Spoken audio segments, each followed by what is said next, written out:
All right, welcome everyone to another episode of Real Conspiracies. I'm your host, PJ Williams, and joining me today is one of my favorite meme makers on the internet, Namrok Namrok. How you doing, man? I'm doing great. How you doing, man?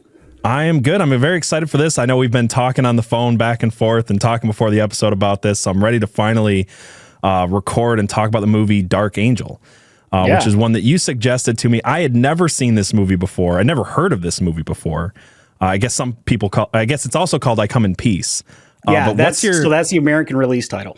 Yeah, that's the American release title, and we can get into all of that. But like before we start talking about the movie, just introduce yourself a little bit, and then tell me like what's your history with this movie? Did you watch it as a kid? Has it been a favorite of yours, or was the connection just because the kind of alien fallen angel adrenochrome stuff that we're going to get into? Or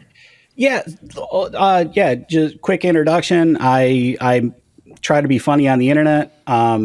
I do a lot of anti-government material. Instagram's not having it right now with the elections coming up. I feel like I finally got my account to like a big account, and they slapped me pretty hard recently for I guess I'm a smut peddler and a gun runner and a misinformation peddler. My strikes are very, very stupid. The one that they got me for saying I was trying to sell guns was an image from Full Metal Jacket. And if anything, it should have been taken down for racism. But because it was Full Metal Jacket. and it was a joke about how the Secret Service was afraid of the sloped roof. Oh yeah. So like a rooftop Korean joke, is that what it was? Well, it was a picture of Animal Mother from Full Metal Jacket, looking down with the stern look, and it says, like my uncle watching the Secret Service complain about dangerous slopes. Yeah, that's actually pretty funny. so they took that down. He had a gun slung over his shoulder, so they took it down, saying I was trying to sell illegal weapons or something. Gotta love it. And then I got a strike for nudity because there's a meme template of a cartoon clown teabagging a patient in a hospital, and I put Mickey Mouse's head over it and made fun of Disney for a lawsuit, sketchy lawsuit thing they're doing. And yeah, they took that down for nudity, even though I've used the template before and never had a problem. And yeah, Instagram sucks. Oddly enough, I've been able to grow on Instagram, but I can't grow on Twitter. I'm not good at Twitter. Don't ask me. You have to ask Abby about Twitter. You got to camp not on my forte. So yeah, you got to camp on Twitter. You got to live there and reply to big accounts. And but yeah. So anyway, as far as I Come in Peace goes, it came out. So it came out in 1990. I would have been 11. I think I saw it maybe whenever it came out on VHS, because this is prior to DVD. Yep. For people who don't know, that's the big black cassette things that you put in. You had to rewind them, and they're great. Yeah, the kids don't know nothing about that. Right. Getting a rewind fee when you returned it to the store. Yep. So I remember seeing it as a kid, and it's perfect for an 11, 12-year-old boy in the late 80s, early 90s. It's an action movie that is derivative of every other action movie that came out before it. It's full it doesn't miss a single trope at all. No, it doesn't. Yeah. And it tries to put interesting original twists on the tropes. But yeah, so it's full of explosions and guns and aliens and sci-fi technology that doesn't really make any sense. It's got tits. It's like it's got everything. It's gratuitous nudity. It was perfect for me at that age, and I remember loving it. And probably watched it a couple times around the time that it came out, and I hadn't really thought of it until you did your episode, Gold Juice.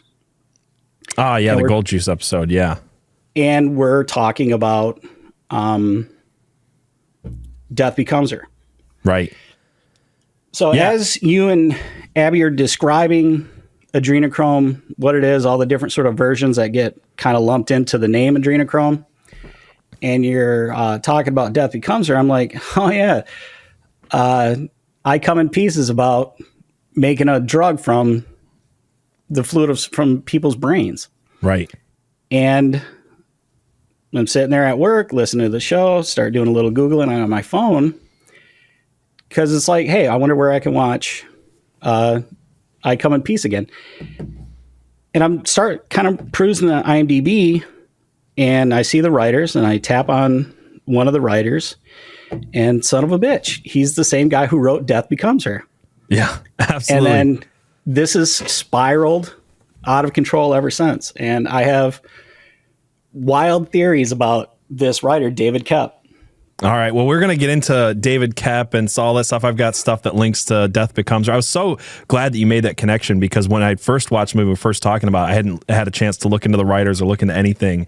And you started sending me some really cool theories. So we're going to get into all that. For people who don't know, just some backstory on Dark Angel. It's a sci-fi action film. It stars Dolph Lundgren, who's a loose cannon cop with nothing to lose. So totally original concept. But it is, like you said, though, it does actually take every trope. It plays every single 80s action movie trope and then twists it a little bit. So in this one, he becomes involved in an investigation with mysterious drug dealers and murders and all that stuff. But instead of it just being drug dealers, they're like upper class yuppie drug dealers. And then they're intersecting with alien drug dealers, which is like the twist. It's really cool. So you were going to say something. The white boys are the best criminal gang in any action movie ever. I will die on that hill. I think it's the funniest, most creative, because everything is always, I don't know, whatever, like Puerto Ricans or street Jamaicans. thugs and stuff like that, instead of like guys in business suits in a tower in a Houston skyrise. Yeah. Like fraternity business school bros. Yep. Running around killing cops and driving exotic cars and shooting guns. Yeah, they're very different. They're basically all Patrick Batemans, like a bunch of them dealing drugs in Houston. This movie was directed by a guy named Craig R. Baxley, who doesn't have a lot of directing credits. He directed Action Jackson, he directed Stone Cold, he directed Sniper 2, and he actually started his career as a stuntman and then became a stunt coordinator.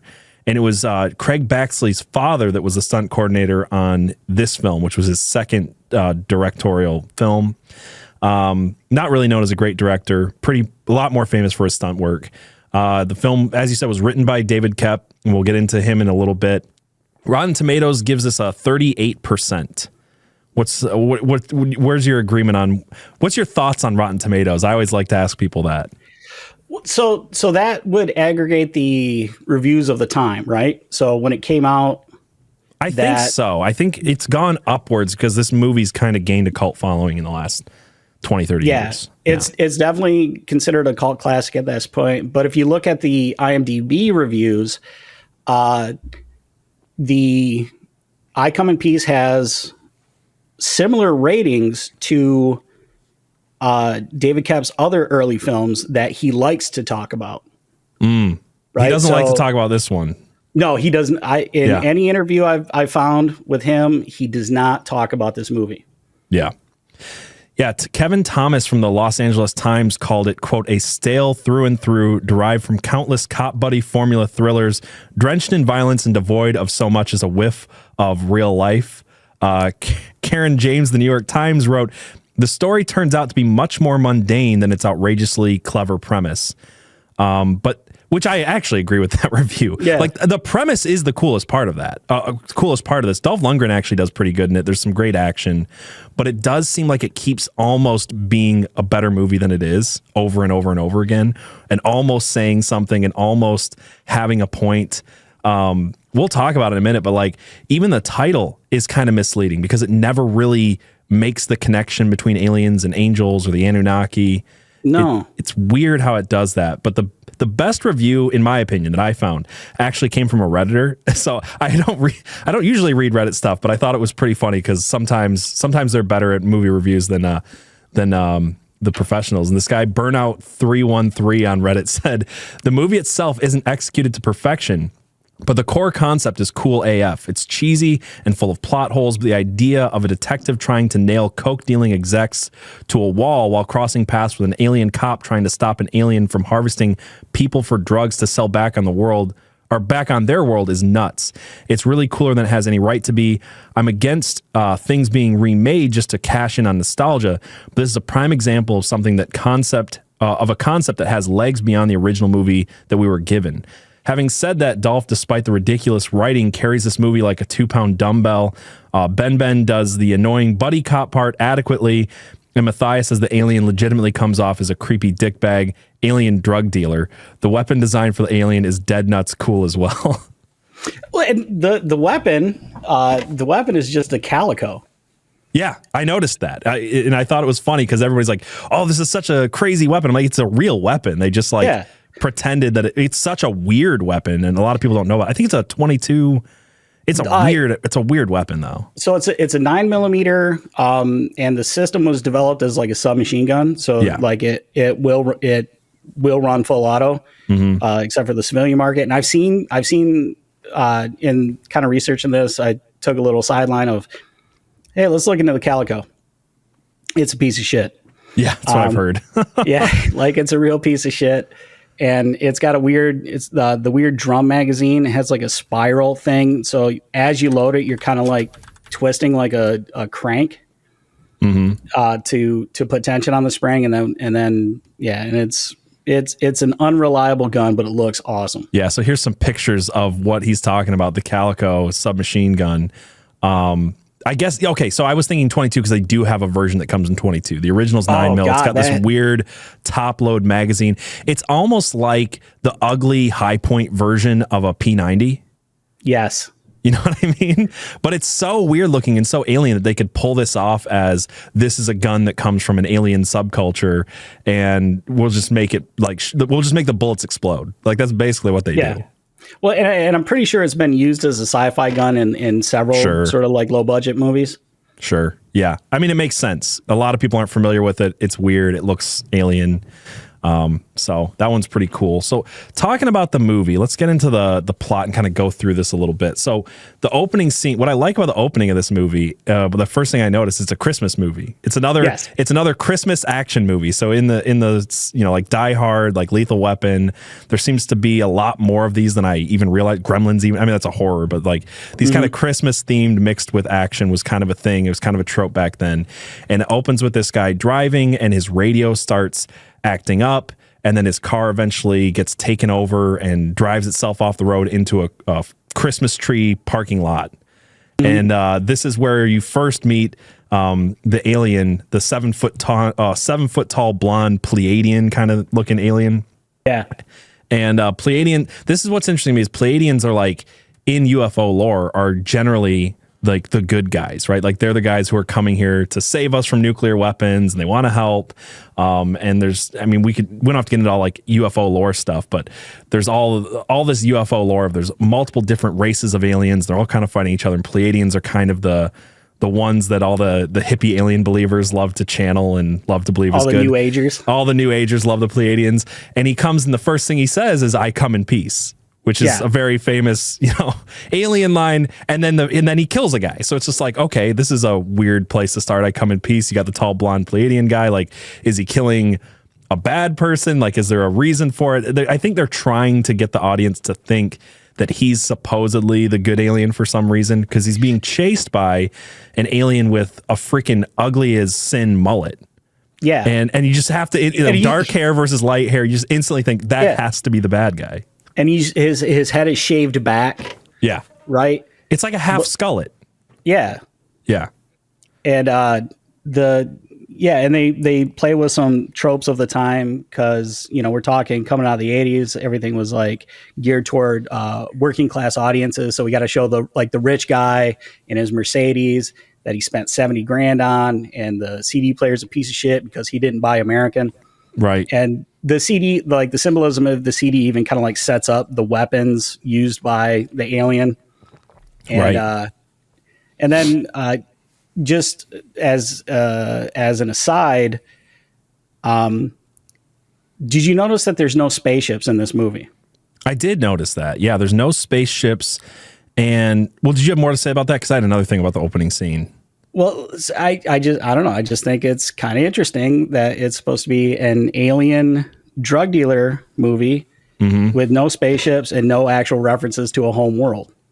Right. All he kind of like hints at is he's going to take the drugs back to wherever they're from and sell the drugs. But like that's the part that keeps getting to me about this movie is I'm thinking going into it, okay, clearly we have a Pleiadian reference. It's called Dark Angel. We're going to get that reference that this is more related to Anunnaki, Nephilim, fallen angel stuff. Like it's going to make the connection that aliens are demons or angels or fallen angels or something. It's going to be there. And it never actually materializes. But it does start off with something that I find interesting that people like Jacques Vallée have studied, where they're like, there's something about the alien phenomena that is otherworldly, it's supernatural.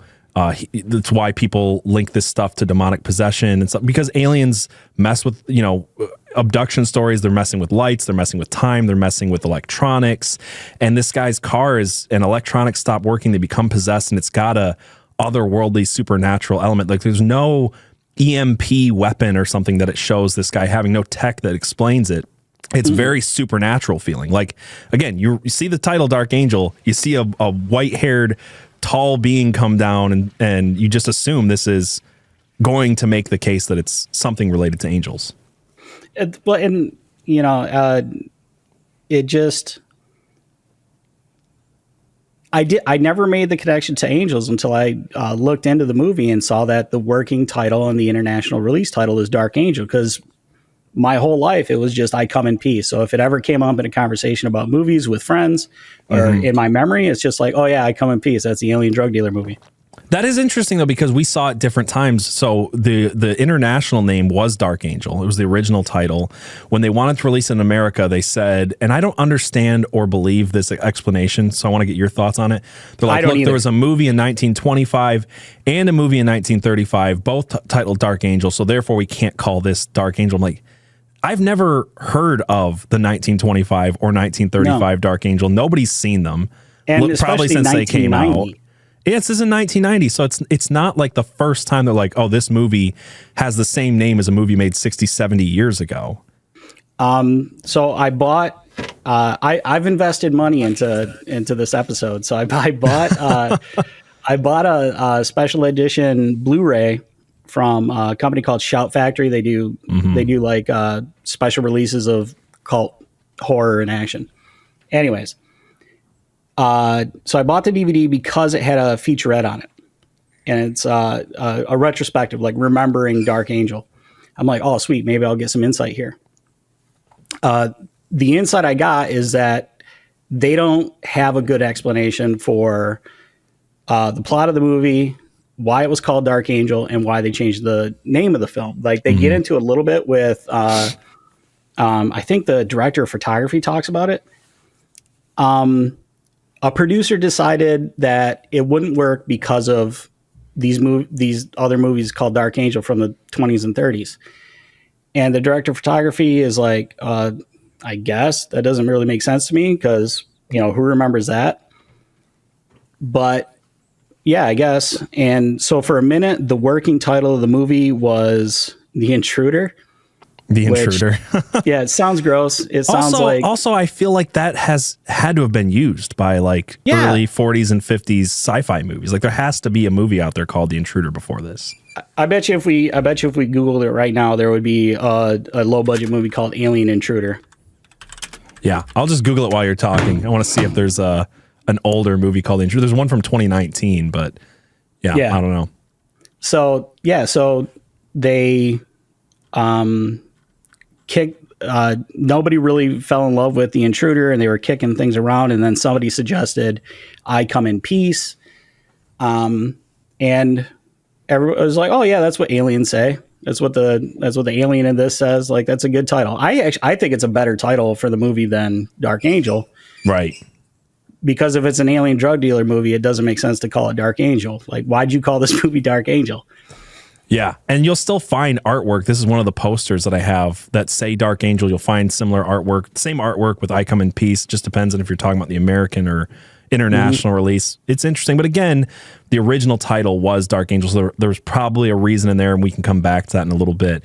Following on with the plot a little, the next thing you see, Dolph Lundgren's on a stakeout. His partner is working undercover, trying to infiltrate the White Boys gang. Yeah. Or I should say, sorry, first they blow up, they steal heroin, they blow up a police station, they show how evil these guys are.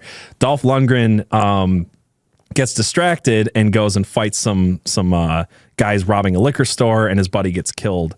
And then directly following this, we see the Angel again, and this time he's coming in to steal the heroin from the drug dealers, from the White Boys. So it's already a little bit confusing. Like, okay, maybe that guy he killed in the beginning was bad. He was kind of a dick. Maybe we're supposed to believe he was bad, and he's coming after drug dealers, but he kills a bunch of them.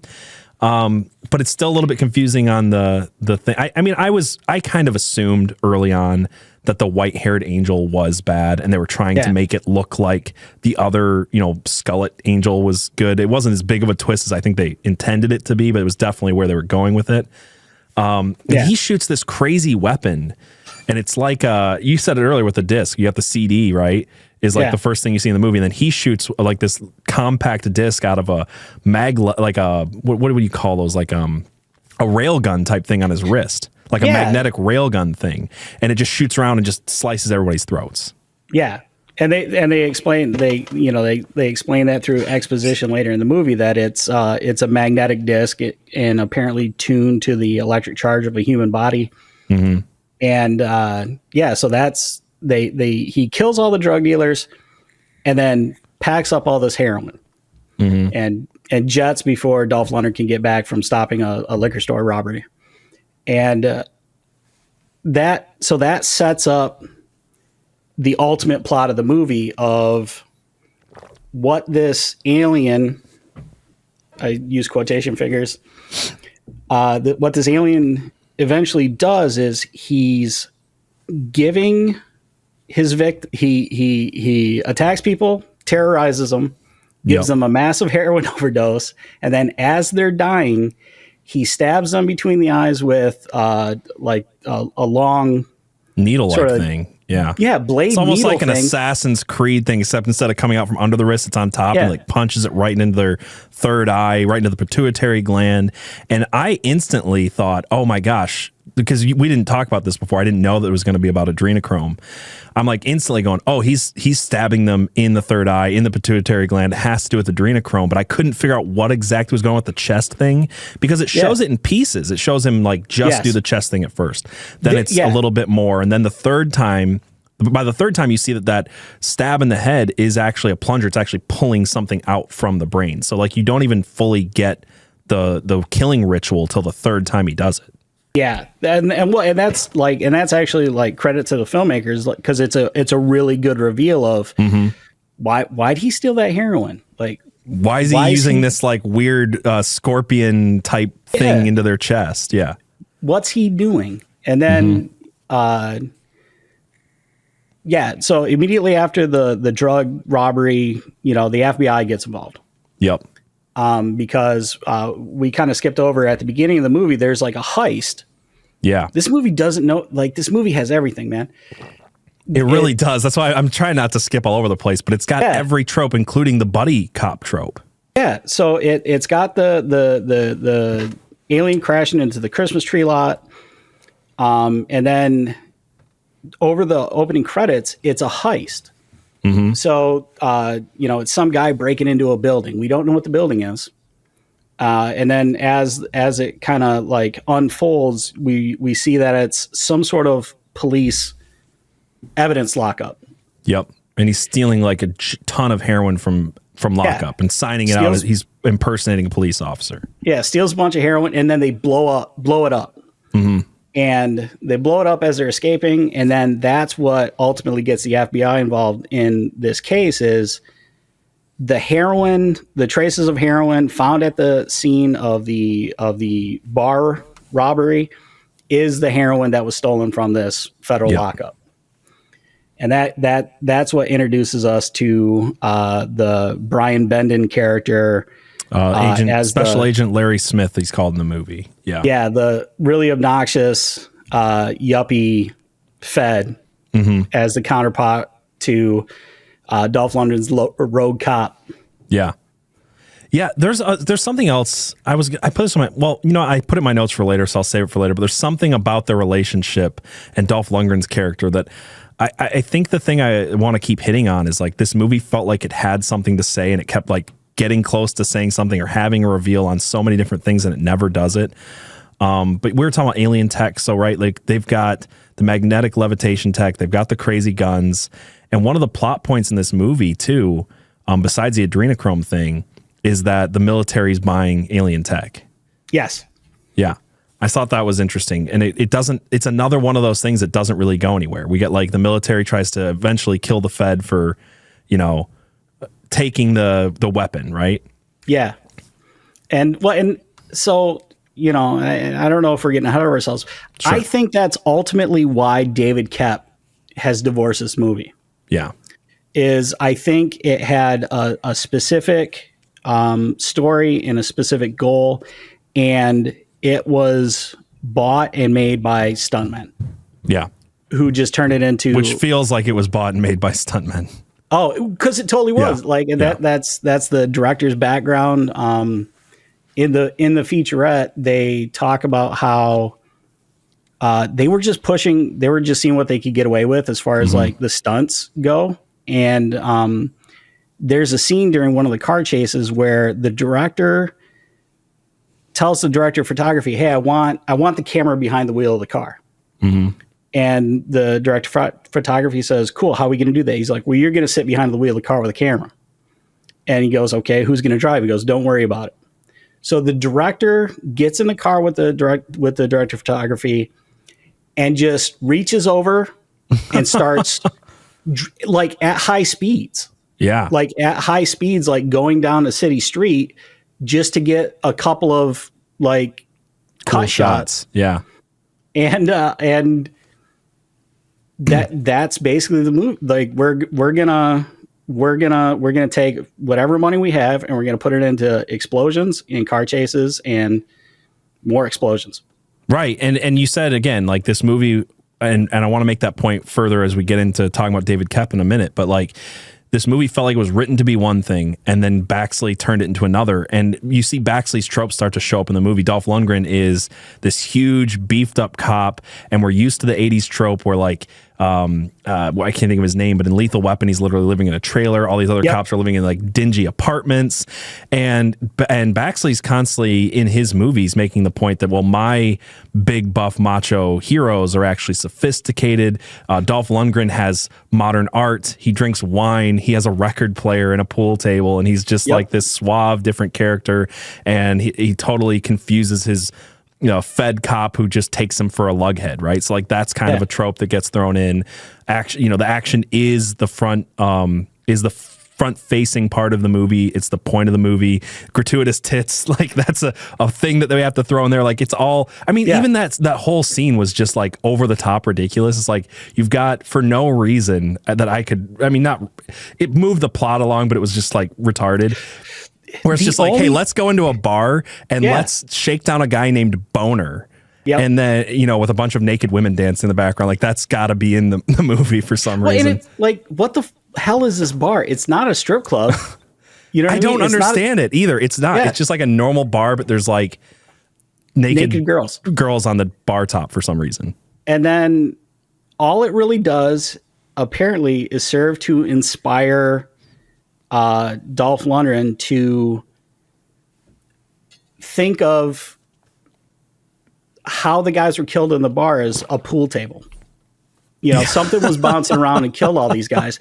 He has a pool table in his apartment. Yeah, and they didn't use that, right? They used the bar. I wonder if they originally put the pool table in the apartment to have that scene. They're like, but this movie needs the gratuitous nudity. Yeah, some producers like, no. Yep, not good enough. Tits, boys. Yep.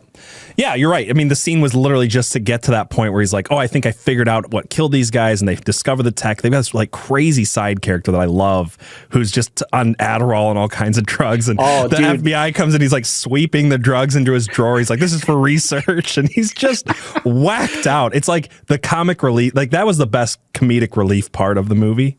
Yeah. In my opinion. He's also my favorite character. And he immediately hates the feds. Yep. He's like, "What are you doing to me, Kane? Like, you trying to get me busted?"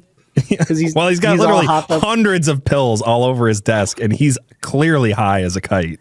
And we have no idea. They never explain what kind of professor he is. He's apparently some kind of scientist at a university, because I guess Houston just has a university. Maybe, I don't know. Yeah, I'm not from Texas. Yeah, and because of them finding the disc and using this professor and all this stuff, they eventually come to this part where the alien is chased into, or he is desperate to get more adrenochrome. And again, we don't know it's adrenochrome yet exactly, but at this point, you've kind of figured it out if you know what you're looking for. Yep. All the signs are there. And then he goes into a grocery store and he just starts slaughtering people. He starts harvesting adrenochrome right in the public. And this is when Skelet Guy finally catches up to him. They get in this massive battle, and there's survivors of this one. And because of the survivors, we get this scene at the hospital where Dolph Lundgren, it's the most explicit adrenochrome as a drug reference outside of Fear and Loathing in Las Vegas that I think I've ever seen in a movie, where he goes to the hospital and just like, what's going on? He's like, look, aliens have come down. They are pumping heroin directly into people's hearts. So that way their endorphins go crazy. And then they're harvesting the adrenalized blood from their brain as a drug. It was like super explicit. Well, and so when we skipped over how Dolph Lundgren's girlfriend is, she's not a bimbo, she's not a waitress. She's a coroner. She's the coroner. She's a doctor. She explains to him what they're harvesting from people, and she's just kind of like, oh, it's the perfect drug. Yeah, she does. She calls it the perfect drug. And he reminds me of Aldous Huxley and Hunter S. Thompson and others. Yeah, and so he's asking questions. She's explaining. She's like, well, it would be the perfect drug if you could harvest it in a way that it would be, you'd be able to like process it and distribute it. And he's like, so that's impossible. She goes, well, yeah, but yet so far, yeah. And it was a weird line. I was like, why would you even say that unless Hollywood's kind of making the case for, or the people, working on this movie are making the case for like, well, we could do adrenochrome. Yeah. Well, and that's the thing though, is like adrenochrome is a real drug that's been around for years and years. Yeah. And, but I can't think of anything from the time that so explicitly references the concept of this drug. No, because even Fear and Loathing was after this. Yeah, and that's the thing is, we get just a couple years after this movie, we get Death Becomes Her, which I guess could be about adrenochrome, maybe, but they just kind of they treat it like a magic potion.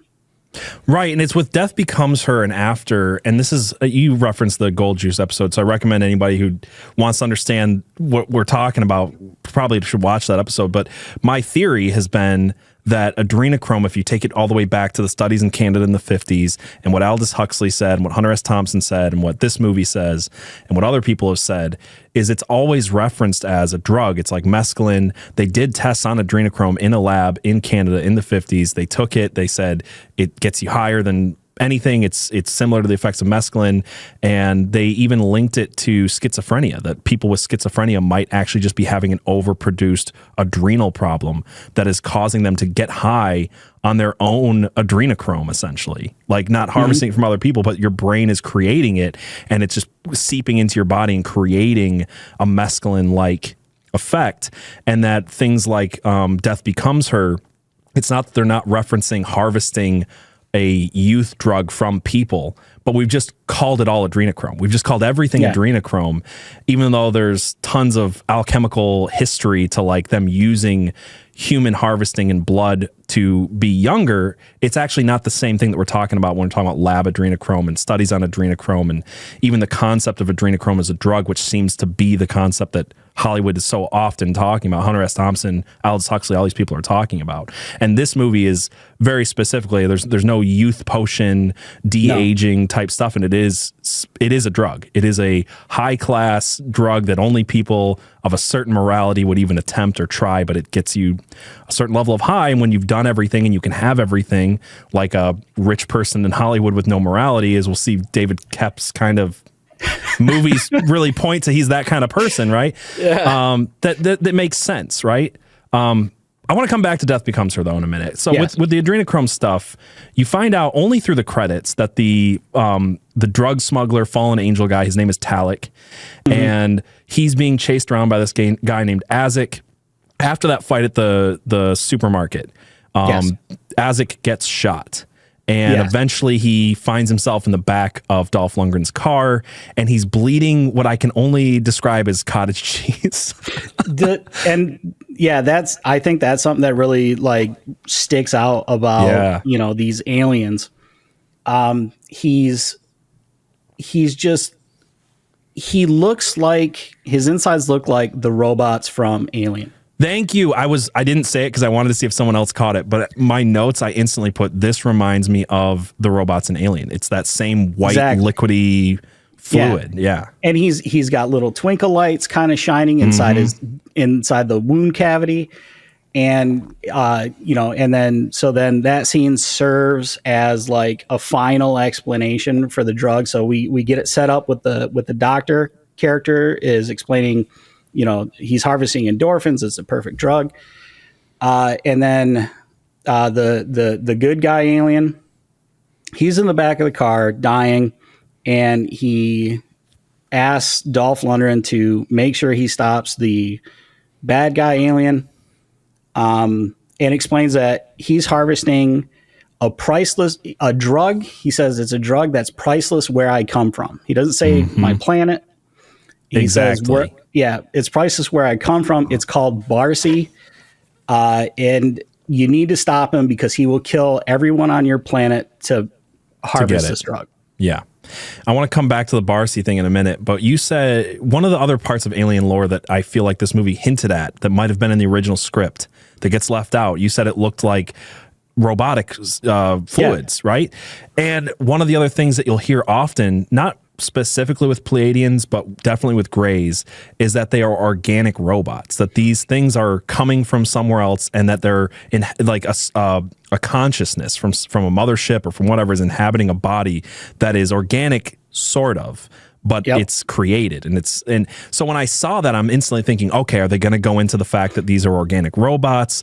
Are they ever going to make the connection to alien or to angels? Are they ever going to make the connection to Pleiadians or Anunnaki? Because there's so, like, even the maglev weapon reminds me of so much I've heard about and read about with like Anunnaki tech, with like all the magnetic stuff that they supposedly did when you listen to the Egyptian pyramid stuff. So like there were so many notes that were almost hit, and the one that rings through the most, obviously adrenochrome, because it's explicit, but every other thing, it felt like the director didn't understand where the writer was going with it, and then just cut it out to have more explosions, more tits, more guns, more things like that. Well, I think the thing that like really hints at this concept the most is that when was it Sarek, the good guy alien? Azek is what it says on IMDb. So when Azek dies, when he dies of his wounds, Dolph Lundgren and Bending kind of start having a little bit of banter, but then in the back seat, this body starts freaking out, and cracks form from within, and it's like lights streaming out of these cracks that are appearing in his body, and they haul ass out of the car, and he just combusts. Explodes into a being of pure light or something like that, like an angel thing or something. Yeah. So it's not, it's not like a predator self-destruct mechanism on some external device. From the inside, this thing's body, spontaneously combusts. I had one other connection that I thought they were going to make, so I'll bring it up really quick. The main character's name is Cain. So I'm thinking, okay, we've got biblical names coming in. We've got references to old stuff. And one line after the explicit adrenochrome thing is that his girlfriend and his FBI partner say, they're explaining to her, I guess, what these aliens are like. And I think it was Agent Smith that says, well, they're really big. The only person who's as big as them is Kane. And he points to Dolph Lundgren. And I was like, I just kept thinking there was something off about Dolph Lundgren. I'll explain my reasoning.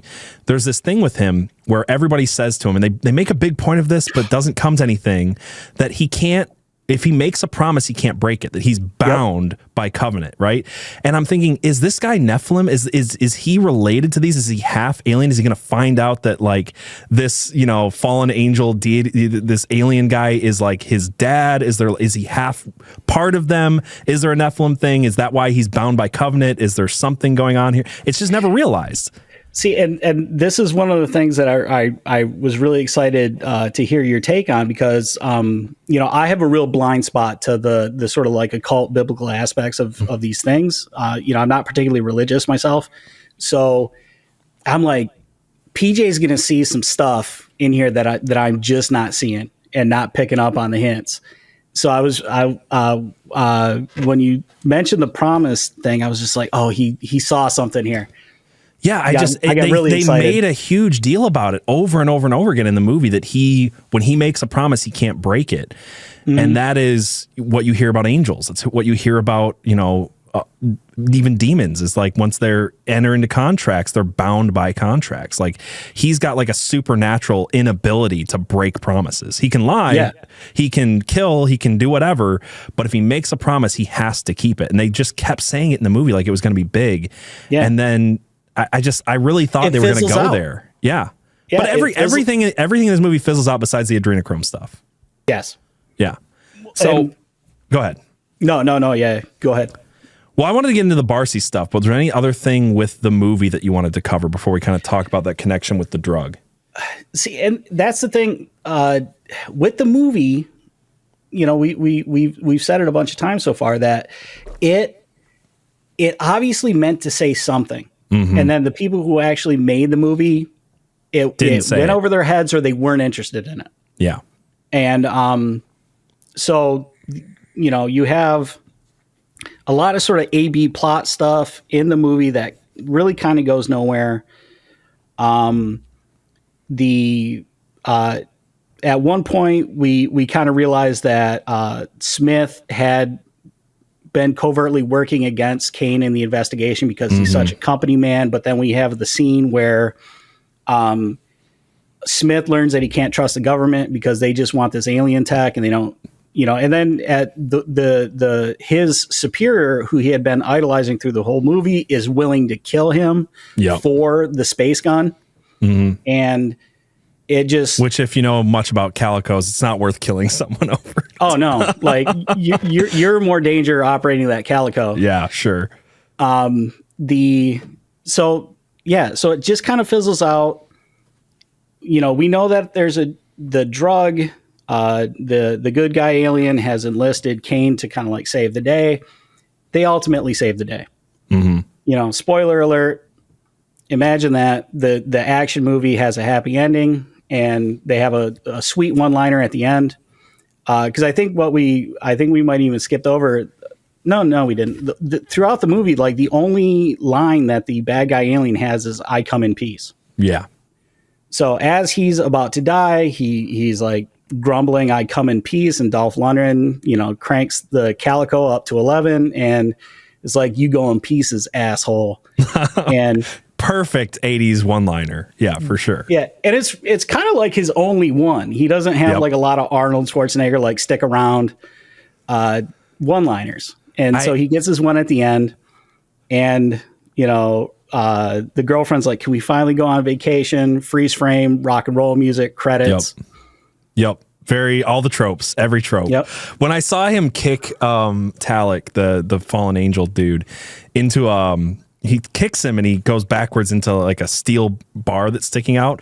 My mind instantly went to, is it the movie Commando, where it's Arnold Schwarzenegger kills Bennett that way? He's like, "Let off some steam, Bennett." Right. And I was like, is he going to say a one-liner? And then he says his one-liner after that. I was like, that's pretty great. Yeah. In a lot of ways, it's a perfect movie. Yeah. It it perfectly encapsulates everything that came before. And it was almost like kind of the end of an era, because we start getting into the 90s and things get different. It goes even from Dolph Lundgren's movies after this change. And I liked some of his movies after this, but they were very 90s feeling after this. Yeah. And, we get into, sort of like, Pulp Fiction comes out, and, kind of like Nirvana hitting, everything, we got to do everything different now. Everything's got to have like an indie feel. Yep. And that didn't even really change until like, who's that guy? Which Michael, guy? The director. Michael Bay? Yeah. Yeah, he changed movies with the action stuff, became very different with him. Yeah, then, action movies kind of come back with Michael Bay. Yeah. But so with Barsi, this is weird because, again, I've heard Adrenochrome called a lot of different things. I've seen different names from different references. I also want to point out, this is the only movie that I spent way too much time trying to find occult numerology or like hidden symbols, and they just weren't there. And I want to just point out, I feel like when those things are put in, it's put in by somebody who's trying to tell you that they're saying something more. And this movie didn't have it. Like I kept, like I thought at one point I made a 333 connection. It wasn't there. Like there's a bunch of things that it just felt like, again, this was saying something in the script, didn't come through on the screen other than the Adrenochrome. But Barsi, that's the one thing that I think was left over from the script 100%, because I couldn't find any reference to this at all. Like if you search Barsi drug, Barsi Adrenochrome, anything like that, I couldn't find anybody else calling it. But you caught something that I want to bring up, and I'm going to note that we both have witnessed Google change just slightly a little bit. Because we've both looked at this Google page a bunch in the last few days, so I'm going to show it. And if you search Barsi drug, the first thing that comes up is I come in peace. And according to the Wikipedia and others, it is spelled Barsi. And I'm glad that you found out the spelling, because I was like, did he say Larcy? Did he say Barsi? But it was spelled Barcy. And now you see a few other results, but what we originally just saw was this directly followed by a bunch of references to Judith Barsi. Yes. And they're still there. They're still on the Google page, but it was like directly under the other one. It was just like Yahoo, and it was a bunch of Judith Barsi following this. And that's the thing too, is so I guess the one good thing that Wikipedia does is very extensive plot summaries for movies. Yeah. Yep. So, as I'm kind of scrolling through the Wikipedia for this movie, I just start highlighting and searching words. Like, is there something significant to the alien's name? Is there something significant to this? And the drug, the alien name for the drug was something I definitely wanted to look into. And then, like you just said, with what did they actually call it? I see Barsi, highlight Barsi, right click, search. The top result is Judith Barsi. Who's Judith Barsi? Yeah, so this is a picture of Judith Barsi. She was born in 1978, and she's known, she's a child actress, and she's known for being Ducky in The Land Before Time. She's known as being Anne Marie in All Dogs Go to Heaven. She did something about 70 or 80 commercials. She started to get into more movies. She was Thea in Jaws the Revenge. And one that I found interesting is that she's also in an episode of The Twilight Zone called A Little Peace and Quiet. So to make the connection here, I'm going to let you go with this real quick. I just have some notes on what happened to her. She and her mother were murdered on July 27th, 1988. And they were murdered by her father, Joseph Barsi. And he had shot his wife and his daughter. Apparently, he shot Judith Barsi when she was still in her bed. Then he killed his wife. The official story says he then doused them in gasoline, lit them on fire, and went into the garage and shot himself. And the neighbor heard the gunshot, then saw the fire and went, oh shit, it finally happened. There's a long and well-documented history of Joseph Barsi being an alcoholic, being abusive, threatening his daughter on movie sets, including Jaws. There was a caseworker involved, and the mother, did I write her name down? I think her name was Maria Barsi. She told the caseworker, don't worry about it. I'm divorcing him. I'm leaving him. So that whole thing happened. And then eventually he snaps and kills them both, kills himself. So yes. Yeah. Well, and the interesting thing here to me is this happens in 1988. I was young when it happened, so like this is certainly something I don't remember, but presumably it was a big deal, right? Presumably this was all over the news. It's a big deal in Hollywood, like because this little girl was an up and coming star. Like she was probably going to be a big deal child actor. Yeah. And it happens in 1988. This movie is released in 1990. So just the timing of how things are going to production, this little girl is murdered around the time that this movie would have been getting sold and going into production. Yep.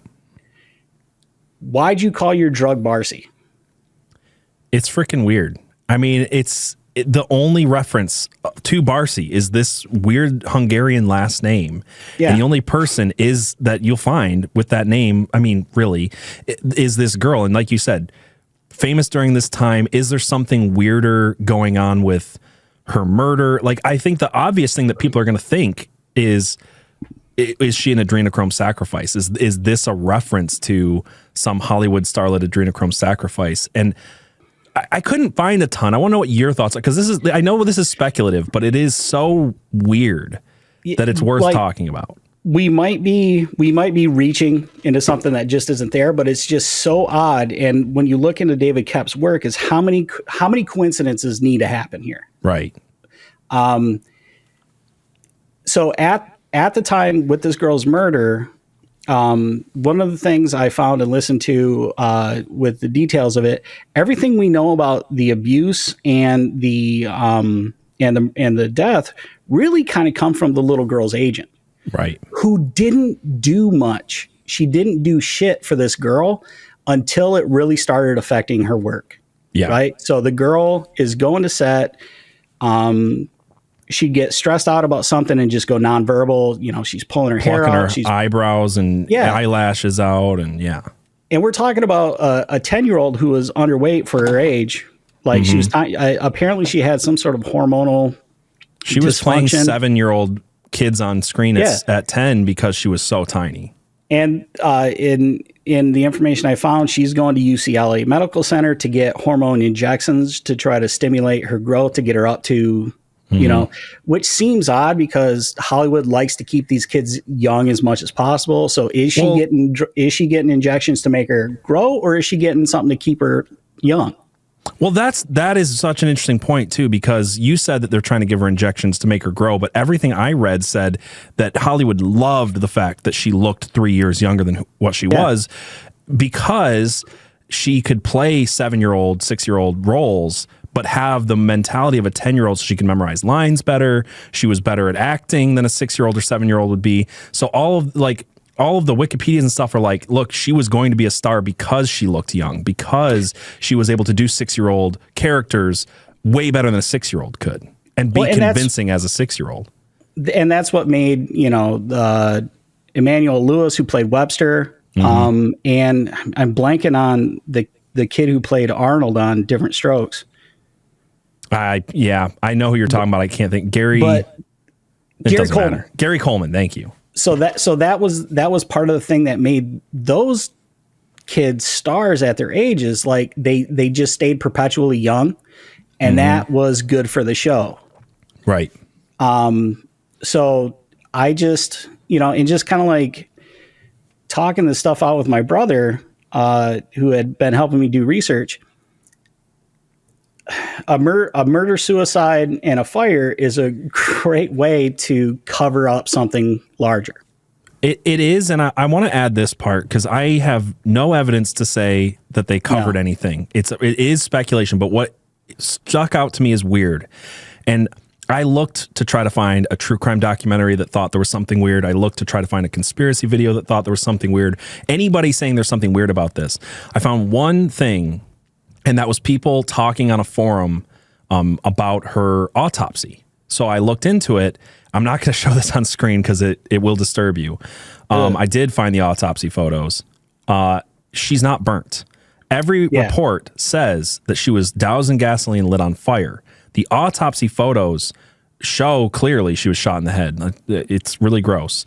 No burn marks. So then in 2023, people started asking this, just last year, actually, on a forum, people started asking this question, and then other people started coming in saying, well, I talked to, and they don't cite their sources, so I can't verify it, but they're like, look, I talked to a coroner who was there, and he said that she was doused in gasoline, but she wasn't lit on fire. So maybe that's the case, but every Yahoo, whoever you read talk about this, says he killed her, killed the mom, lit them on fire with the house, and then shot himself. But the autopsy reports, or the autopsy photos, show something different. So if there's a cover up here, and I can't prove there is, it's a lot of speculation, that just sticks out to me as weird AF. And maybe that's the reference, is that they know that David Koepp knows something more about her death than the public knew. Well, and just sort of like doing searches into the Judith Barsi case, you see a lot of sort of, like, how these true crime podcasts are kind of like geared towards chicks. Yeah. Like a lot of like female led shows who are just kind of like reveling in this story. So maybe if the writer David Koepp is, like, I suspect, like an occult guy, is the official story legit about this girl's death? And is he just reveling in it? Is he just reveling in the obvious, like, pain and suffering that this little girl dealt with? Or is there a bigger story here, and there's no way of knowing? He does like to use references in his naming stuff. And his favorite reference to use is he'll name things in his movies after Twilight episodes, after Streets and Twilight episodes, things like that. I listened to an interview with him last night where he said, or not an interview with him, I listened to a thing about him last night where they were talking about one of his movies, and like every street in the movie is named after a street that shows up in a Twilight Zone episode. He was the biggest Twilight Zone fan ever. And that's the only reason I brought up the fact that Judith Barsi was in a Twilight episode. So like there is a connection there. Maybe he's using her name in reference to Twilight or something, or maybe again, he's using her name in connection to Adrenochrome because he knows something.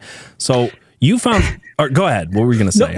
So my wife, God bless her, has been putting up with me. Like, I don't know. I'm not as bad as Jim Carrey in the number 23, but like it's close. Yeah. And so she watched the movie last night while I was at work, and so I get home, and we're kind of talking about it, and I mentioned the Barsi connection. She's like, maybe he was just honoring her, and I'm like, see, that's the problem. Yeah. Because if he is what I think he is, and he was just honoring her, he's not paying homage in the way that you would name a ship after somebody. Right. Like he either knows something or he's reveling in this girl's murder. Yeah. Yeah. And it does seem like the latter. And again, we'll never really know what was intended with Barsi because, like we point out, this was taken over by stunt people and turned into a stunt movie, turned into an explosion movie. But Koepp has a weird and interesting history with like the occult and stuff in his movies. You found some stuff. So you want to talk about Koepp for a minute? Yeah. So David Koepp, which is a name I had never heard of before this, but he is the 9th most successful screenwriter in the history of Hollywood. He has written, like, if you have a favorite a movie that's in your favorite list, he probably wrote one of them or two of them. Jurassic Park 2, Spider-Man. Yeah. Yep. He wrote the first Mission Impossible, which you and Paranoid American talked about. He Jurassic Park. He wrote the Indiana Jones and the Kingdom of Crystal Skull, which is totally about Anunnaki. Yep. And he has like this really obvious common thread in a lot of his work, where it's a lot of black swan events. It's a lot of paranoia. It's a lot of conspiracy. It's a lot of communing with the dead. Just a real quick, from this point on in his career, he goes from this movie, he writes Death Becomes Her, which is about a Hollywood cult of immortals. He has a movie called The Trigger Effect, which is about a grid failure on the West Coast, which turns into like a paranoia adultery thriller. He wrote and directed a movie called Stir of Echoes, which is about Kevin Bacon talking to the spirit of a dead girl and solving her murder. And it just kind of keeps going that way. And even in his individual work where he's not adapting something, he has 2 novels that came out in the last couple of years that are getting turned into movies. One is about a fungal infection that kind of creates a zombie sort of thing, similar to The Last of Us. And then his other one that's coming out soon is called Aurora, which is about a solar flare knocking out the global grid for 12 months. Yeah. And the circumstances that creates. And well, you also told me about Snake Eyes, which I hadn't seen in a long time. I forgot what it was about, but dude, goddamn, I almost forgot about Snake Eyes. Can't believe it. I'm bugging on Snake Eyes. So in 1998, he co-wrote this film with Brian De Palma called Snake Eyes. It's got Nicolas Cage and Gary Sinise. The film is literally about a political assassination set up and carried out by the security detail. Yeah. And the movie has a ton of predictive programming when it comes to the war on terror. So the motivation of Gary Sinise in this movie is that he was on a ship that was bombed by Iraqis. And in the sort of chaos from the attack, he has to close off like the lower decks, and he listens to 26 sailors die. So he's very invested in a missile defense system that would have prevented an attack of this nature, and how this penny pinching politician was going to pull the plug on it. So that's why we got to murder. That's why we literally have to murder the Secretary of Defense and pin it on a Palestinian terrorist. Right. And the bombing. So the story of this bombing is basically 2 years before the bombing of the USS Cole, which sounds incredibly similar. In the movie, he talks about how the boat was directly attacked by Iraq, but in real life, the USS Cole is in the port of Yemen to enforce sanctions against Iraq, gets bombed by Al Qaeda, and becomes a huge stepping stone into the greater war on terror, which September 11th is basically like the capstone to setting because up, the ship wasn't enough, so we had to go bigger. Yeah, yes, exactly. And yeah, it just this dude is wild, and so many of these I think we could do a future episode on. Absolutely, especially Snake Eyes. I'd love to really dive into it. But I want to take this back to some connections you made with his original or his first writing credit on a movie. Yes. So this is a movie called Apartment Zero. This movie's bizarre. 1988. Did you watch it? So you told me there's 2 movies I should watch, and I was with my brother last night, and I'm like, do you want to watch Apartment Zero or do you want to watch Bad Influence? Yeah. So I looked at what Apartment Zero was about, and I was like, I don't know if I want to watch a homoerotic movie with my brother. So I watched a recap on what it's all about, and then I watched Bad Influence. So I saw the one because I think the point that let me just make this point real quick before we talk about both of them. Not only did you say that these movies are connected, but Roger Ebert said that these movies are connected. He basically said that the movie Bad Influence is a much superior exploitation of a theme that Koepp used in his screenplay for last year's Apartment Zero. So he's making the connection that Koepp did Apartment Zero, and then he wanted to make a better version of it and made Bad Influence. So I watched Bad Influence. I watched a lot of stuff on Apartment Zero, but go ahead and talk about that movie for a second. Okay, so I think the most interesting thing to mention starting out is David Koepp really likes to mention Apartment Zero and Bad Influence. So if he says it's his favorite film he made was Apartment Zero. Yeah. So if he is doing an interview and he's talking about his writing career, he will mention these movies. He never mentions I Come in Peace / Dark Angel. But anyway, and they're basically the same movie. One is more arty farty and homoerotic, and the other one is more straightforward thriller. Yep. Still homoerotic. Yep. But less so, but yeah, still there. So Apartment Zero is a thriller set in Argentina. It's written and co-written. So it's written by David Koepp, co-written by this fellow named Martin Donovan. Martin Donovan directed it. It's set in Argentina. It stars Colin Firth and Hart Bochner. Mm-hmm. And before Colin Firth was famous too. Yeah, this is one of Colin Firth's early films. Most people will know Hart Bochner as Ellis from Die Hard. Mm-hmm. And so Hart Bochner is the sort of protagonist. No, the antagonist. So the movie's about Colin Firth. He's an Argentinian film fanatic. Theater owner.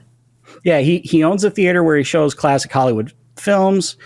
He has an English accent because apparently his dad was some sort of diplomat to England, and that's where he was educated, but I digress. He owns a theater. It's struggling. His mom is failing in health, so money's tight. So his solution is he's going to rent out a room in his large apartment. He doesn't like any of the people who have answered the ad until this handsome American guy shows up. So Hart Bochner shows up, and he's immediately got like an air of mystery about him. Colin Firth is immediately infatuated with this guy. As the plot unfolds, it's obvious that Jack, the American renter, is up to something. Like right. He flirts with every character he comes in contact in the movie, right? So there are these wacky neighbors in the apartment complex, couple of old nosy biddies, and a married couple, and a transvestite, and just some random dude. And every time the Jack character interacts with any of these people, there's a lot of sexual tension. He's flirting with everybody. He's when he's alone with the transvestite, he's like calling the guy beautiful. It's very odd. And then in the background of the movie, you're hearing a lot about like political assassinations going on. And yeah, murders. So you might think this is like there's a serial killer plot maybe, but it turns out that they're political murders. In the movie, eventually, Colin Firth lets one of his employees start doing like political activism in the theater. And so with the political activism, they're showing films and photos, slides of the Operation Condor death squads that were going on in the 70s in Argentina. Eventually, through sort of snooping through Jack's things, Colin Firth figures out that Jack is one of these guys. Jack is one of these mercenaries who were part of the hit squads in Argentina in the 70s. That's where the kind of the movie kind of unravels, and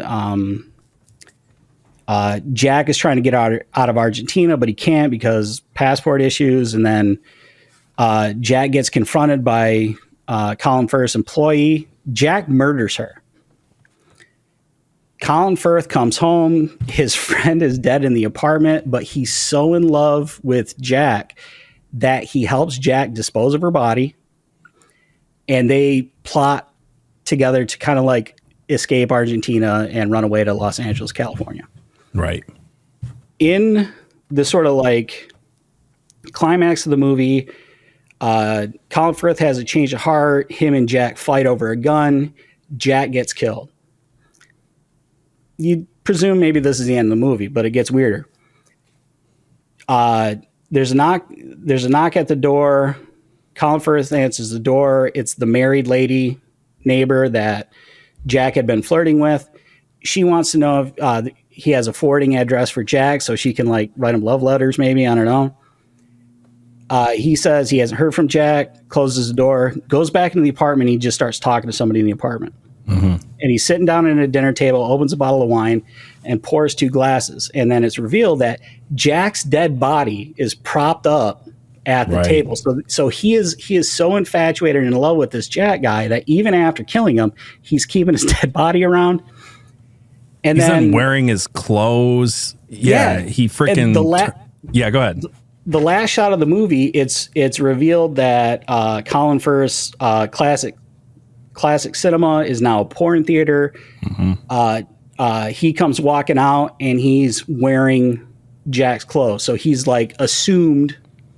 It's like the end of Psycho, except instead of it being the mother, it's like his weird sort of boyfriend. Yeah, he's like kind of assumed the identity of this CIA hitman. And then the Bad Influence is an extremely similar movie. It has James Spader and Rob Lowe. Instead, the plot in this one revolves around James Spader being kind of like a nerdy yuppie financial analyst, and Rob Lowe is the dark stranger who comes into his life and causes turmoil. And James Spader is infatuated with Rob Lowe and is becoming more and more like Rob Lowe until Rob Lowe turns on him, and then there's Rob. Sorry, go ahead. I was just going to say there's something about this movie I don't want to skip over that it really stuck out to me with Bad Influence, and that is it's something you can only see in some of the darker Hollywood films, which is James Spader's character he's got a good job, he's fighting for a position, but he's kind of a pushover. He's got a fiance, he's got a nice apartment, he's got all these things, and he's about to meet his fiance's parents for dinner, and instantly, the day after he meets Rob Lowe, who is this sleazeball, he's banging chicks and leaving and taking all the evidence that he existed and stealing from people and all these things. He shows him how to stand up for himself. And the very next day, literally within 24 hours, James Spader ditches his fiance, misses a dinner with her parents to go bang this like prostitute, essentially, right? So what I find so interesting about this movie is it's like James Spader's character is, here's this influence, he's bringing me into this seedy underworld. I guess it's set in like Sacramento or something, but it's like this seedy kind of California Hollywood underworld with passwords and people do shady weird stuff. And instantly, like, this is something only someone without any moral compass could come up with. It's just like no hard feelings, no sense of guilt, nothing about instantly cheating on his girlfriend, playing a porn tape of him cheating on his girlfriend in front of her parents. He doesn't care about that. Like robbing liquor stores, like he goes to like all these depths within 24 hours. And the only thing that bothers him is that he believes that he beat up his rival at work. And like, that's the bridge too far. And I'm just watch this movie thinking to myself, how did someone with a normal moral compass doesn't write this movie? Someone who has guilt, feels shame doesn't write this movie because it made no sense. He just went to like the darkest depths of Hollywood, and then they had to be like, well, what's the breaking point? How do we turn this around where the guy develops morality or something? Because that's the only thing an American audience is going to buy. Well, but it felt like a side note. It did not feel like that was the point. Right. Well, and that's even the thing too, is like he doesn't even develop a sense of morality. No, he's just acting in self-defense because Rob Lowe turns on him. Yeah, exactly. And which is the same as Apartment Zero. Like the guy doesn't grow. He doesn't have a sense of morality. He's fine with the deep, dark stuff, hiding bodies, killing people, all of it. But it's a self-defense thing. It's the same story in both movies. Well, it's because Hollywood people think that your average person is just looking for an excuse and permission to be a scumbag. And that's all it took, right? And there's so many like deal with the devil motifs that happen in this movie that feel in both movies, even like it's like Jack or Alex, Rob Lowe's character, are not even people, that they're more like a demonic influence, that they're literally Satan. I mean, I was watching with my brother, he's like, is that guy literally Satan? Is that the reveal of the movie, that this guy is not human at all? Yeah. But it felt like a deal with the devil. And in both movies, it's like, again, there's no morality. It's just, I need permission. I just want permission to be the awful person that I already in my heart want to be. And as soon as I get that permission, I mean, there's no turning around and feeling guilty. Nothing. Like his ulcers go away when he starts being the bad person instead of the opposite. Isn't that interesting? Yeah. Yeah. And then like Rob Lowe's character murders the chick that James Spader had been banging and leaves her in his apartment. And then James Spader like disposes of the body. He does like, because he had just spent like the previous week robbing liquor stores and doing all kinds of crazy shit with Rob Lowe. So he knows he's sunk. And instead of trying to like do something, have a moral conclusion to this, he's just like gets his brother, help me dispose of this chick's body, help me clean up this murder. And if I give Rob Lowe everything he wants, he'll just go away. Right. And then by the end of the movie, Rob Lowe has been trained enough into this mindset that he and his brother basically plot Rob Lowe's murder and get away with it. Yep. So he didn't even become a good person out of this. No. He just learned how to be Rob Lowe. Exactly. And to take it back a little bit to the idea that this is something supernatural, when he shoots Rob Lowe, the body disappears. Yeah. Like usually he falls into the floats. water and it doesn't float up. And he's like, did you ever see it? And he's like, nope, never saw it. Body just gone. So it's almost like an apparition in that. But yeah, let's talk about the connection there, because you had a connection between Koepp and Donovan that you think is being represented in these movies. So I've got some images of, so this is Apartment Zero, and on the left you have Colin Firth, and on the right you have, I already forgot the guy's name, but Hart Bachner. Hart Bachner, who plays Jack. And then if you show Bad Influence, it's very similar. Like there's similar looking dudes. You've got this kind of blonde-haired, nerdy white guy yuppie on the left in this one, and then this black-haired kind of devil person on the right. And then this one's the same thing. James Spader, glasses, blonde hair, and then Rob Lowe, the slicked back, dark hair. So it's like the same trope. And again, in I Come in Peace, to tie this back a little bit, you have the same thing with the hair. You have the same like duality thing going on. Yep. Blonde hair, dark hair.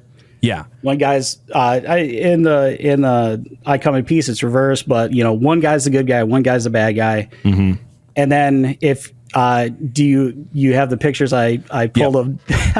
If you look at David Koepp and you look at Martin Donovan, it's the same people. You've got David Koepp is Mike from Bad Influence. He's Colin Firth's character from Apartment Zero, and Martin Donovan very much looks like both Jack and Alex from Apartment Zero and from Bad Influence. So it's like that connection is there.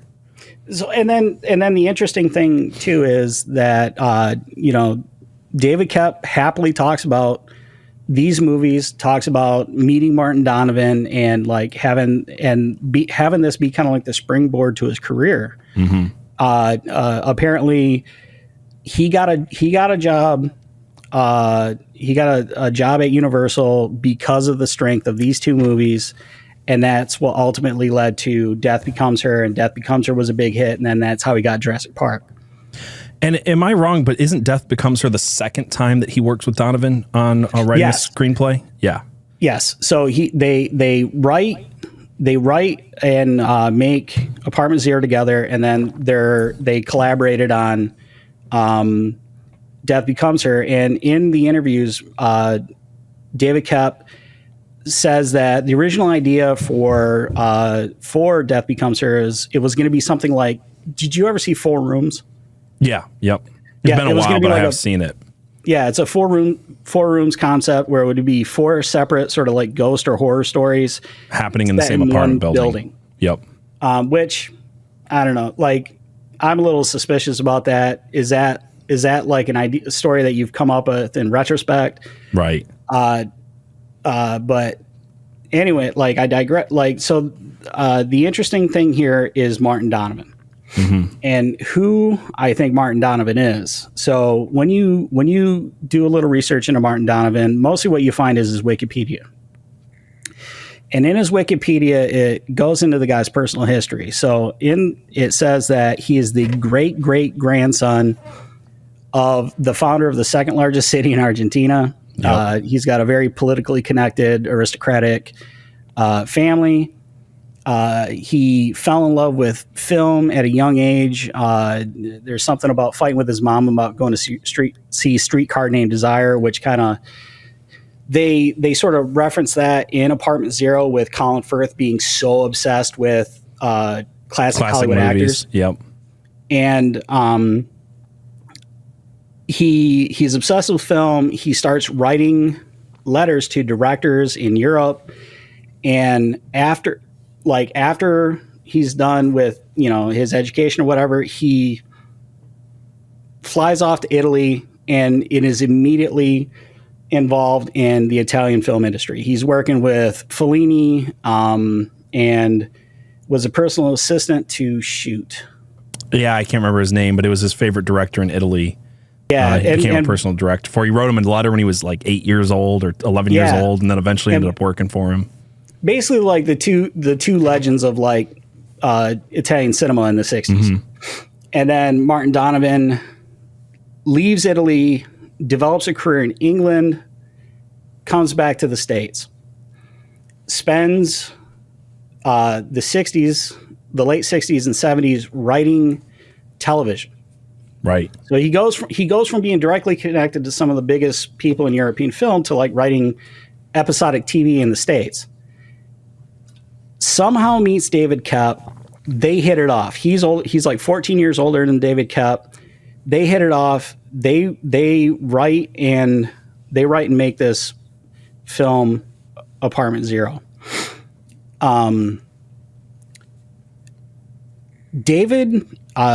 Martin Donovan, getting back into his history. So where he was educated was a school in Argentina called like the Colegio de la Man, I yes. don't know how to. Yeah. So yeah, it's the College of the Immaculate Conception.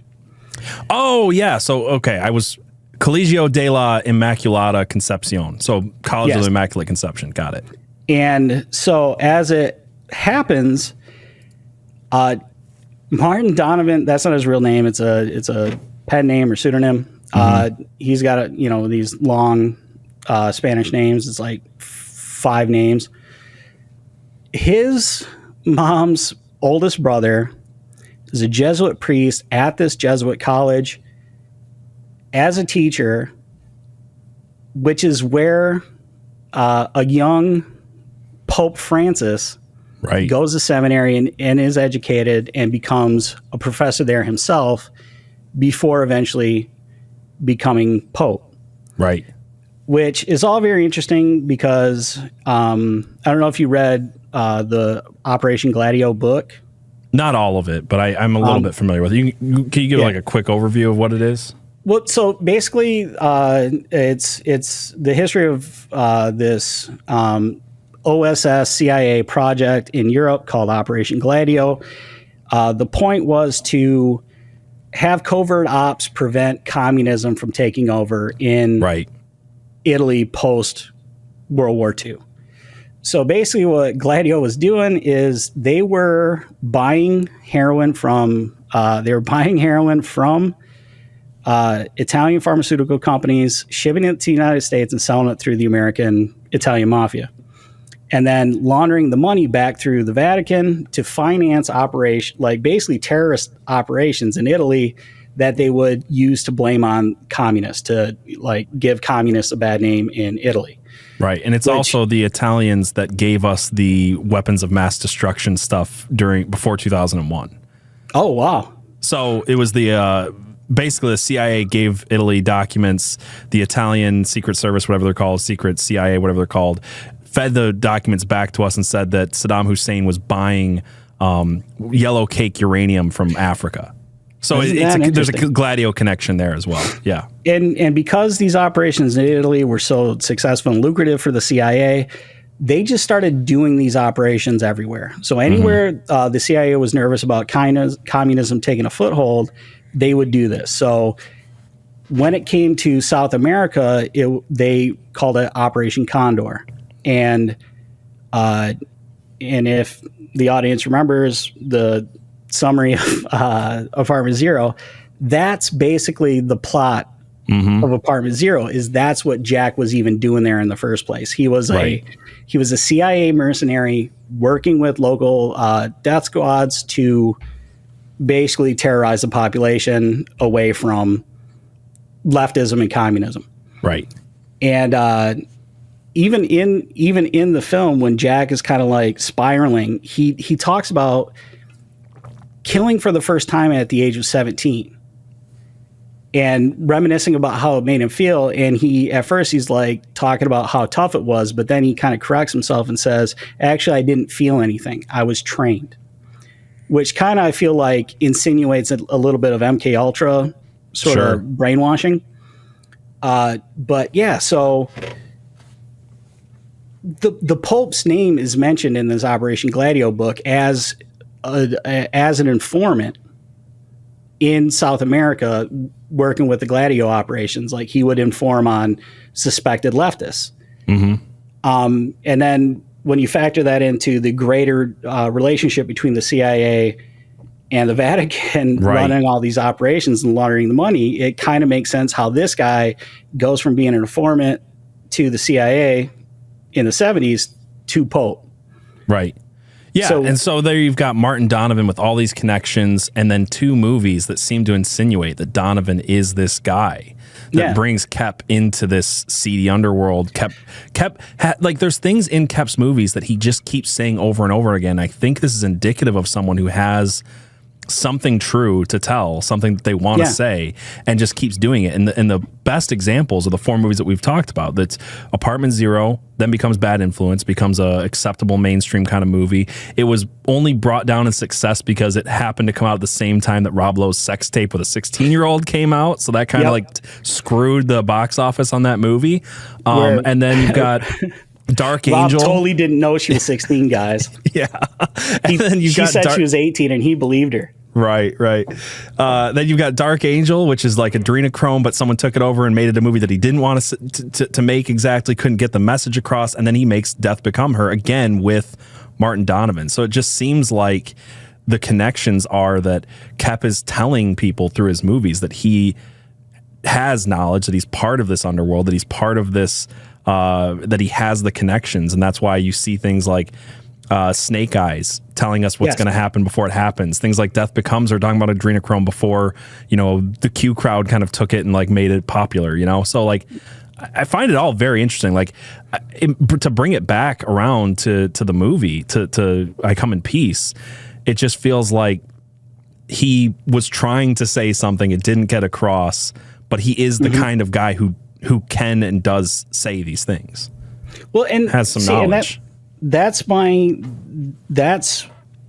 basically what I've arrived at, is that this guy is, if there is like a direct connection between sort of elite underworld stuff and like these ideas of revelation of the method, he's one of their main conduits. Yeah. And then we worked with Robert Zemeckis on Death Becomes Her, who's another one of those guys who's got all kinds of, future episode stuff, but like he's got all kinds of connections.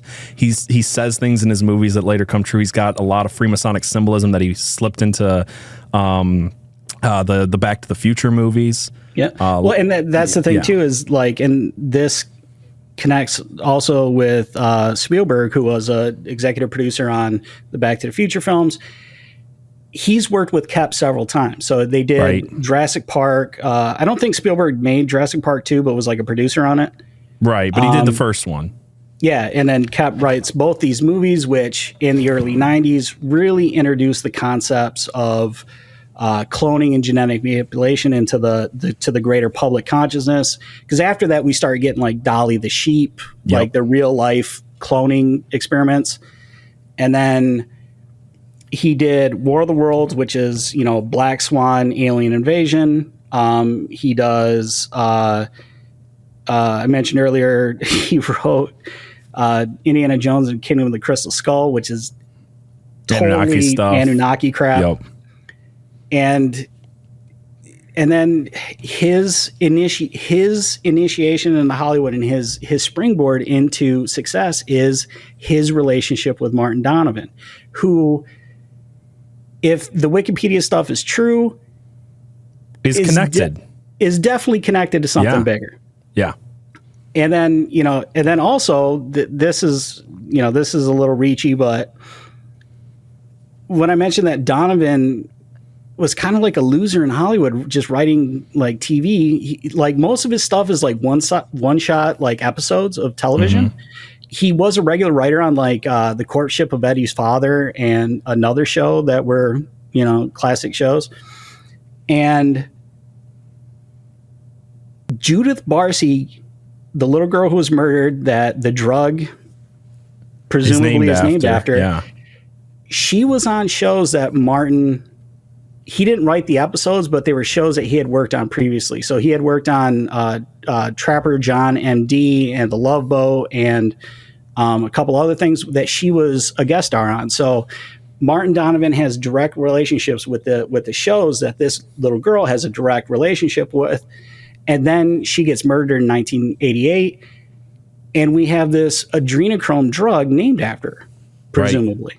Well, and Hollywood's a small world, so like I know that some of there's a lot of speculation. Some of it seems like a stretch, but it's like people know people. People are working on shows, know the people who are working on the shows. It's not that big of a world. So the idea that Martin Donovan, David Koepp are familiar with this girl at minimum, mm-hmm. and that it influences his writing on this movie that eventually became something other than what he wanted. And I think the evidence for it becoming something other than what he wanted is he doesn't want to talk about this film. He doesn't take credit for it. It's very clearly not his style. It took something that was his and then kind of bastardized it, and I think he's mad about it. So yeah. Well, and that's even something in interviews about other movies is he's incredibly spiteful when his work gets taken over. Mm-hmm. When he got hired to write Mission Impossible, him and Brian De Palma worked on it. They thought they had a great script, and Tom Cruise liked it, but wasn't happy with his character. So they took the script and gave it to a writer named Robert Towne that Cruise had worked on previous projects. And so David Koepp was ready to quit. Like, he's like, all right, you guys found a better writer. You don't need me no more. And was like not taking calls.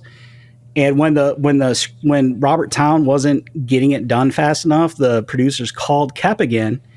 And he's like, no, you guys have a better writer. Right. So he basically made them beg and throw money at him to get him to come back and like wrap it up and get the movie into production. Yeah, and it makes sense if you guys go back and watch the episode we did on Mission Impossible. We talked about like Tom Cruise seems to have an outsized influence on the script, and it makes sense if Tom Cruise gets Robert Towne to come in and like put the Scientology messaging kind of in there that probably wasn't in David Koepp's original script.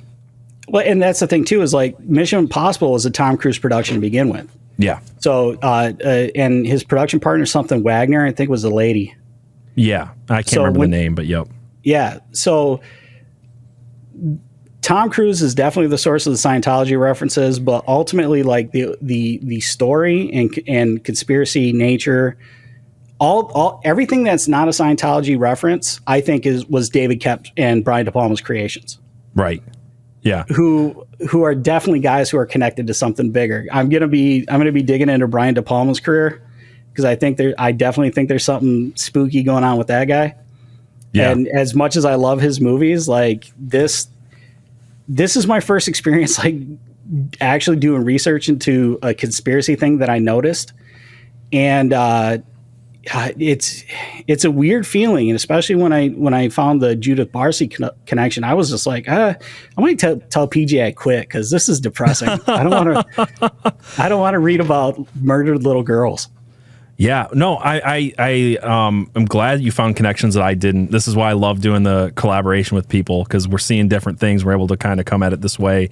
I love connecting over movies. So I just want to say thank you again, Namrok, for coming on the show.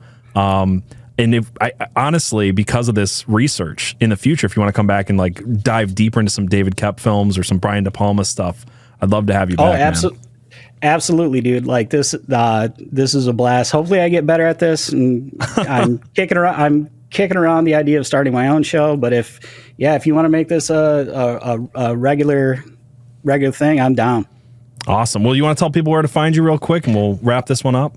Google Namrok Namrok. You're gonna find it. You're gonna find me. I'm on Twitter, Instagram. I'll link the stuff in the description as well. Yeah, I had to do a really stupid @ because Namrok Namrok was taken on Instagram, and it's a reference to a Corey Feldman terrible sequel to Rock and Roll High School. It's called Rock and Roll High School Forever. It's got a scene that, you know, me and my friends liked quoting when we were kids, and it's something that stuck with me forever. So yeah, if you just Google Namrok Namrok, you're going to find all my ats. I'm on, my biggest account is Instagram. That's where I'm probably most active, but you'll find me on Twitter and other things. Awesome. Well, thank you for coming on the show, man. We'll have to have you back sometime. All right. And for the rest of you, join us next time on Real Conspiracies. Let us know in the comments what you would like to see covered, what movies, video games. I want to get into more video game stuff, TV shows, things like that. And don't forget to watch Conspiracy Pilled Wednesday nights at 7 p.m. Eastern Standard Time on Rumble. Have a great night. And until next time, keep it real.